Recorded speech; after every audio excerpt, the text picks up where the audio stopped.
Halo pendengar, selamat jumpa kembali dalam acara Belajar Bahasa Jepang. Program yang khusus ditujukan untuk mereka yang ingin belajar bahasa Jepang dan ingin mengetahui budaya Jepang. Saya Lilis Ariwati akan mendampingi Anda bersama-sama dengan Saya Rani Hafid. pemeran utama dalam belajar bahasa Jepang ini adalah Kwong dari Vietnam yang bekerja di sebuah perusahaan elektronik. Kita akan belajar bersamanya dalam berbagai situasi, baik secara pribadi maupun dalam dunia bisnis. Lalu jangan lupa juga ada pojok Jotatsu no Kotsu, di mana kita dapat mempelajari budaya Jepang lebih dalam lagi.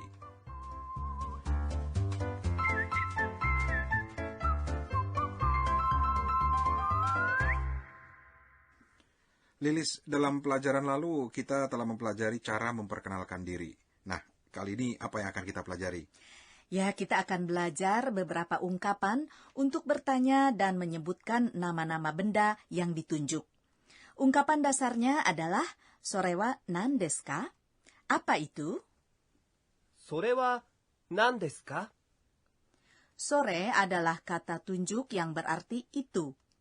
Wa adalah partikel yang menunjukkan pokok kalimat. Sementara nan desu ka adalah kalimat tanya yang berarti apa? Apabila nani diikuti kata des, maka ia dibaca menjadi nan.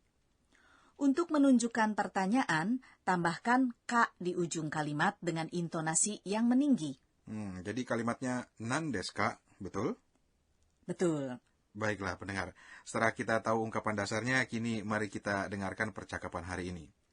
Dalam pelajaran lalu, Kwon mengucapkan salam kepada rekan-rekan kerjanya di hari pertama. Lalu Ibu Yamada, yang adalah rekan sekerjanya, membawanya berkeliling mengunjungi semua yang ada di kantor tersebut. Nah, kali ini Ibu Yamada menyerahkan sesuatu yang sangat penting dalam pekerjaan. Apa ya? Nah, silakan dengarkan dulu percakapan dalam pelajaran kedua ini.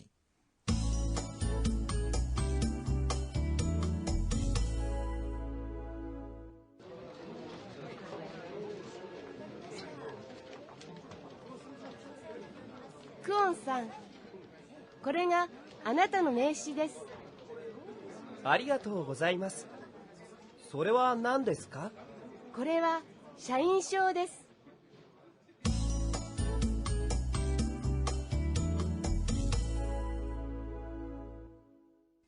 Nah, bagaimana pendengar?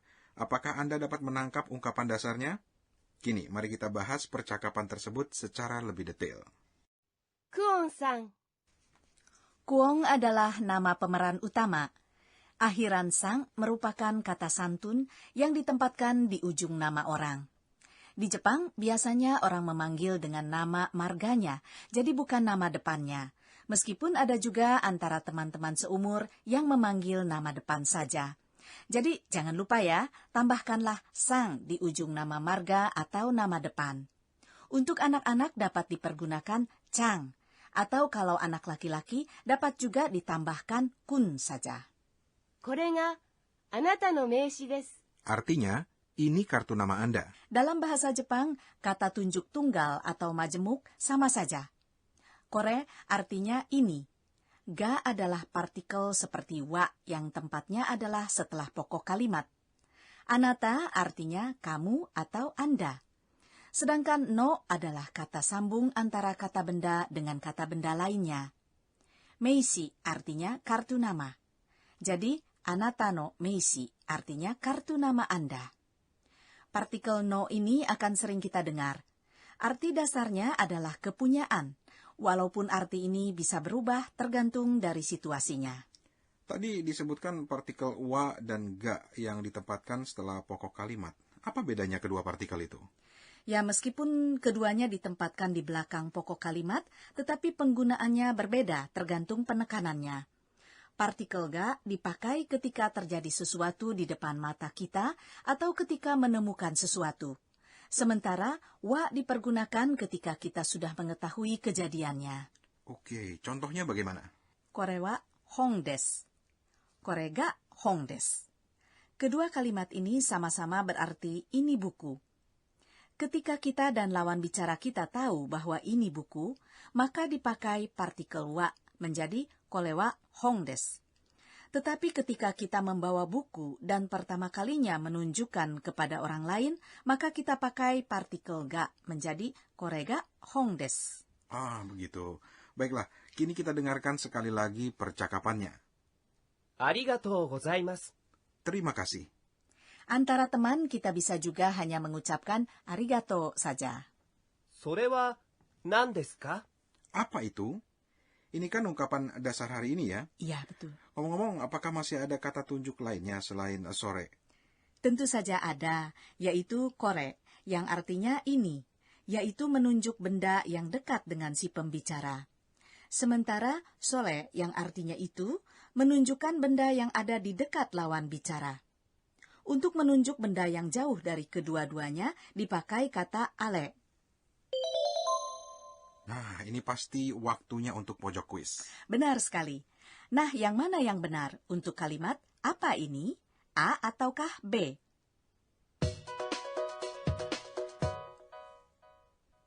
A. これは何ですか? B. これは名詞ですか? Nah, kalau ini saya tahu. Jawabannya A. Betul sekali. Pada kalimat B, korewa meisi desu ka? Artinya, apakah ini kartu nama? Pendengar, kini mari kita kembali ke percakapannya. これは社員証です。 Ini kartu tanda pengenal Anda. Ya, tadi kita sudah belajar bahwa ungkapan korewa titik-titik des dipergunakan untuk menunjukkan benda yang dekat dengan si pembicara. Shainsho artinya kartu identitas pegawai. Baiklah, kini kita masuki ke pojok berikutnya, yaitu kiat untuk maju atau jotatsu no kotsu. Kali ini kita akan bahas tentang kata tunjuk dan kata tanya yang dimulai dengan suku kata ko, so, a, do.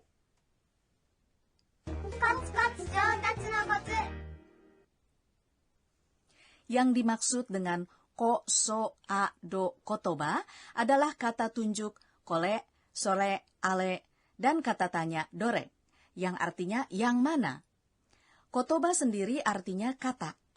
Koso ado kotoba dipergunakan juga untuk menunjukkan tempat.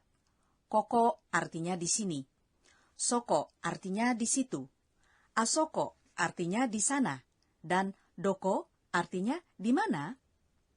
Koso ado kotoba ini sangat berguna karena kita bisa memakainya tanpa perlu lagi menyebutkan kalimatnya secara lengkap. Tetapi tentunya kita harus yakin terlebih dahulu bahwa lawan bicara kita mengerti apa yang kita maksud. Misalnya kadang terjadi juga kesalahpahaman antara suami istri. Sang suami mengatakan, tolong ambilkan itu, maksudnya koran. Sang istri malah membawakan kacamata. Ya, pendengar, sekian dulu untuk pojok jotatsu no kotsu. Kini mari kita latihan ungkapan dasar hari ini sekali lagi. Apa itu? それは何ですか? Ya, begitulah pendengar, ketika kita ingin menunjukkan suatu benda, pakailah ungkapan korewa titik-titik des. Sementara kalau kita ingin menanyakan suatu benda, pakailah ungkapan titik-titik wa nan desu ka? Bagaimana kalau kita dengarkan sekali lagi percakapan hari ini?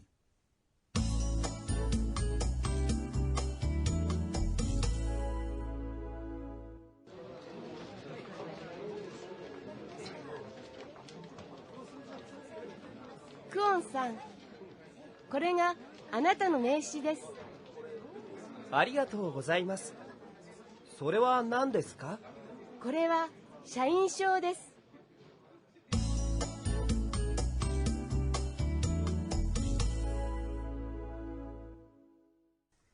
Kini Kwon telah mempunyai kartu nama dan kartu identitas pegawai yang tentunya sangat diperlukan sebagai seorang anggota masyarakat yang bekerja. Dengan mencantumkan kartu identitas pegawai tersebut, ia kelihatan sebagai orang yang profesional. Nah, sampai berjumpa kembali di pelajaran berikutnya. Sayonara!